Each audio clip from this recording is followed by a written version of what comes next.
আব্দুল্লাহ বিন রাওয়াহা সে বিয়ে করে বাড়ি নিয়ে এসেছে। রাত্রে হবে তার সোহাগ রাত, সন্ধ্যা লাগলেই হবে তার বাসর রাত, সন্ধ্যা লাগলেই হবে তার জীবনের প্রথম রাত, জীবনের সবচাইতে মূল্যবান রাত। ভাই গো রে আমার আব্বা জানেরা, এই মুহূর্তেই আমার রাসূল দয়ার হাবিব নবী মুহাম্মদুর রাসূলুল্লাহ বলুন সাল্লাল্লাহু আলাইহি ওয়াসাল্লাম, আল্লাহর নবী দয়ার নবী বিশ্বের নবী এসে বললেন, এগো আব্দুল্লাহ বাড়িতে আছো? আমার নবী এমনই ডাক দিলেন, আব্দুল্লাহ বাড়িতে আছো? আব্দুল্লাহ সঙ্গে সঙ্গে বলেন, লাব্বাইক ইয়া রাসূলুল্লাহ, ওগো আল্লাহর নবী দয়ার নবী বিশ্বের নবী আমি উপস্থিত আছি। বলে, আব্দুল্লাহ রে, 1 মিনিট লেট করো না, তাড়াতাড়ি বাড়ি থেকে বেরিয়ে যাও। মৌতার প্রান্তে যেই লড়াই হবে সেই লড়াইয়ের ময়দানে তোমাকে কমান্ডারের দায়িত্ব দেওয়া হয়েছে, তোমাকে সেনাপতির দায়িত্ব দেওয়া হয়েছে।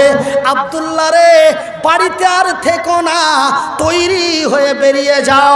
যখনই নবীর আওয়াজটা আব্দুল্লাহর কানে গেল, আব্দুল্লাহ 1 মিনিট লেট করলেন না, ব্যাগ ঝোলা পটলা পাটলি নিয়ে উল্টো পিঠ দিয়ে নবীর ডাকে চলে গেল। বিবি তার পিছন থেকে ডাক দিচ্ছে, প্রাণের স্বামী জান, বিদায়কালে শেষের বেলায়, বিদায়কালে শেষের বেলায় একটু দেখা দেওয়া যাবে না? একটু কি চেহারাটা দেখতে পাবো না? আব্দুল্লাহ উত্তরের জবাব দিয়ে বলে, না রে বিবি না, আমি তোমার সাথে দেখা করতে পারি না। কেন? আমার নবীর ডাক এসেছে, আমাকে ময়দানে জেলে যেতে হবে, আমাকে কমান্ডারের দায়িত্ব দেওয়া হয়েছে, আমাকে সেনাপতির দায়িত্ব দেওয়া হয়েছে। বিবি রে, আমি তোমার সাথে দেখা করতে পারি না। কেন গো স্বামী জান? বলে, বিবি রে, তোমার সাথে দেখা করতে যে তোমার সুন্দরী রমণী মুখখানা দেখে, তোমার মুচকি হাসি দেখে, তোমার টানা টানা চোখগুলি দেখে যদি আমি তোমার মহব্বত প্রেমে পড়ে যাই আর তোমাকে ছেড়ে যদি না যায়, আমার রাসূল দয়ার হাবিব ময়দানে দেখবে আমার আব্দুল্লাহ কইরে, তখন আমি আমার রাসূলকে কি জবাব দিব? না রে বিবি না, আমি তোমার সাথে দেখা করতে পারি না। হাইরে সবুরকারিনী ধৈর্য ধারিনী বিবি সাহেবা, হাইরে সবুরকারিনী ধৈর্য ধারিনী জিহাদি মহিলা উত্তরের জবাব দিয়ে স্বামীকে বলে, ওগো স্বামী জান, আল্লাহর কসম দিয়ে বলি, সৃষ্টিকর্তার কসম দিয়ে বলি, আমি তোমাকে কোনো প্রেম নিবেদন করব না, আমি তোমারে কোনো মুচকি হাসি দেব না, আমি তোমাকে কোনো ভালোবাসার দৃষ্টিতে দেখব না। স্বামী গো, একটু তোমার চেহারা খানা দেখতে চাই, যেন কাল কিয়ামতের দিন হাসরের ময়দানে, কাল কিয়ামতের দিন হাসরের ময়দানে ভাইজি আমার বিবি আমাকে বিদায় দেয় 3 দিনের মতো, আমার বিবি আমাকে বিদায় দেয় 2 দিনের মতো, আমার বিবি আমাকে বিদায় দেয় 2 ঘন্টার মতো, আমার বিবি আমাকে বিদায় দেয় 2 মাসের মতো।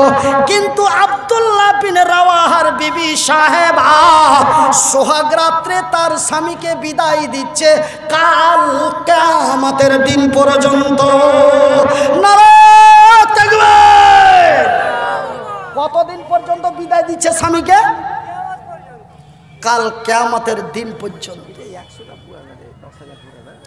বলে, স্বামী জান, একটু তোমার চেহারাটা দেখতে চাই, যেন কাল কিয়ামতের দিন হাসরের ময়দানে আমার স্বামী আব্দুল্লাহকে দেখে চিনতে পারি, এটা আমার সোহাগ রাতের স্বামী আমার আব্দুল্লাহ। ভাইজান বন্ধুরে, মাত্র 3 মাস সহিতে পারে না। 3 মাসের বেশি তো থাকতে নিষেধ আছে, কিন্তু 1.5 মাসও সইতে পারে না। ও ফোন করে কইছে কাল লাগছে চলে যাওয়ার কথা ছিল, তো কাল লাগছে যাবে না, 2 দিন আর কষ্ট করো। মানে লাইনে আর একজন আছে, কথা লাগছে বেড়ে গেল নাকি? কথা কি বেড়ে গেল? ঘটনা তো এরকম ঘটছে নাকি? ভাইজান বন্ধুরা মাসিন মায়েরা শুনে জানা রাতের বেলা নিজের যৌবনকে কন্ট্রোল করে সোহাগ রাত্রের স্বামীকে কাল কিয়ামতের দিন পর্যন্ত জিহাদের ময়দানে বিদায় দিয়ে দিল। ভাই গো, সেই নারীটা কি ইমানদার মহিলা ছিল, তার ইমানের কি জোশ ছিল, জান্নাতের কি লোভ ছিল, নবীর কি ভালোবাসা ছিল। জান্নাতের লোভে পড়ে, নবীর ভালোবাসায় পড়ে সোহাগ রাত্রের স্বামীকে জীবনের মতো বিদায় দিয়ে দিল। মোহাম্মদ তুমি ওগো খোদার পিয়ারা, আমিনা মায়ের তুমি নয়নের তারা, নয়নের তারা। এসেছিলেন তুমি ওগো, এসেছিলেন তুমি ওগো সেই নিশিরাতে, মুখেতে খোদার বাণী কোরআন নিয়ে হাতে, তবু সবু গমনিতে দিয়েছিলেন পাহারা। তোমারি মধুর টানে, তোমারি মধুর টানে এই দিল পারা পারা। মুহাম্মদ তুমি ওগো, মুহাম্মদ তুমি ওগো খোদার পিয়ারা, আমিনা মায়ের তুমি নয়নের তারা। আমার ভাইয়ের, আমার বন্ধুরা, এই ছিল তাদের ইমানের স্পিরিট, এই ছিল আল্লাহর প্রতি তাদের ভরসা, এই ছিল তাদের নবীর প্রতি মহাব্বত, এই ছিল তাদের জান্নাতের লোভ।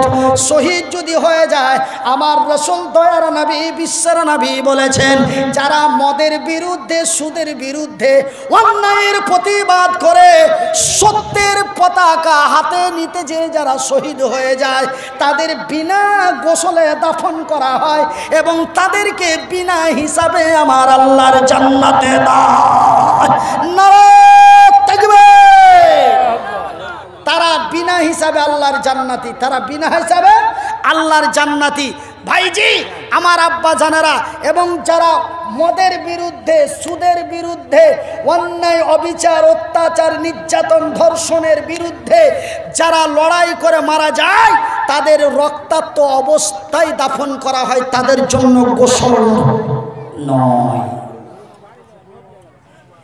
একটা বাইরা মুছু দিয়ে আগে ফোন করে গিয়ে সুদা সুদা চিঠি পাঠিয়ে দিয়েছে, কোচা হানজালাকে যে গোসল করা হয়েছিল। তো প্রশ্নটা আরো ওয়াজ শোনার লেগে করলে না, ও বেড়া পাকা মধ্যে গেলে 3 পাতা পড়েছে দিয়ে মুচুদ্দি করে যে হ্যাঁ এত লোকের মধ্যে ছোট মুলুইকে প্রশ্ন করতে পারি, এটা মনে করে করলে আমি আর চিঠিটা পড়ে দেখে বুঝতে পারি কিচ্ছু নয়, ই ওয়াজ আরো বাড়াইবার লেগে এটা মানে যে কি আমাকে উস্কে দিলে যে বিনা হিসাবে গোসল দেওয়া হয়, কিন্তু হানজালাকে কেন গোসল দেওয়া হলো?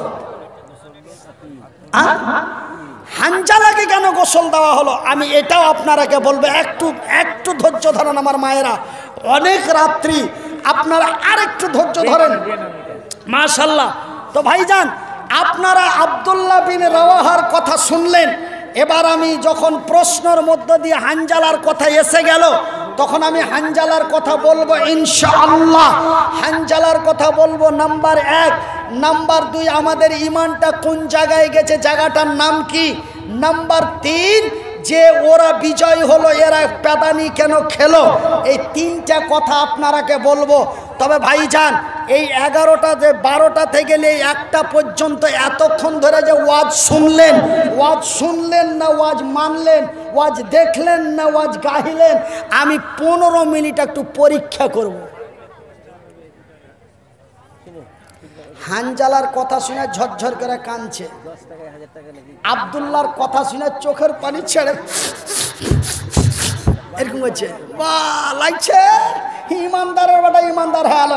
আর যখন এই কথা বলেছি, আছেন কোন আল্লাহর বান্দা আমার রাসূল দয়ার হাবিব বলেছেন, মান বানা লিল্লাহি মাসজিদান বানাল্লাহু লাহু বাইতান ফিল জান্নাত। রে আমার নবী দয়ার হাবিব বলেছেন, যারা আল্লাহর ঘর বানায় আল্লাহ তাদের ঘর বানায়। আল্লাহর ঘর বানা হয় পিণ্ডল তলায়, আল্লাহ বান্দার ঘর বানায় তার জান্নাতে। আব্দুল্লাহ যদি সোহাগ রাত্রের বিবি দিতে পারে রে, আপনারা কি মসজিদের জন্য টাকা 5,000 দিতে পারেন না? কই যে চবে ভুলতে বাড়ি চ, মুলবি আর ওয়াজ করবে না, এখন চান্দা করবে। এতক্ষণ খুব লাখ লাখ ফুলিয়া ফুলিয়া কান্দন দেখা চলো হানজালার কথা শুনে। হানজালা যদি নিজের বিবিকে রেখে নিজে শহীদ হয়ে যেতে পারে হানজালার মতো, হানজালা জান্নাতের লোভে পড়ে, জান্নাতের লোভে পড়ে, নবীর ভালোবাসায় পড়ে, যদি তার মধুর মিলন বিবির সাথে মধুর মিলন ছেড়ে দিয়ে যুদ্ধের ময়দানে যদি শহীদ হতে পারে, আপনারা কি জান্নাতের ঘরের জন্য মসজিদের লাইগা টাকা 5,000 দিতে পারেন না? এই কথাটা যখনই মুখ দিয়ে বের করলাম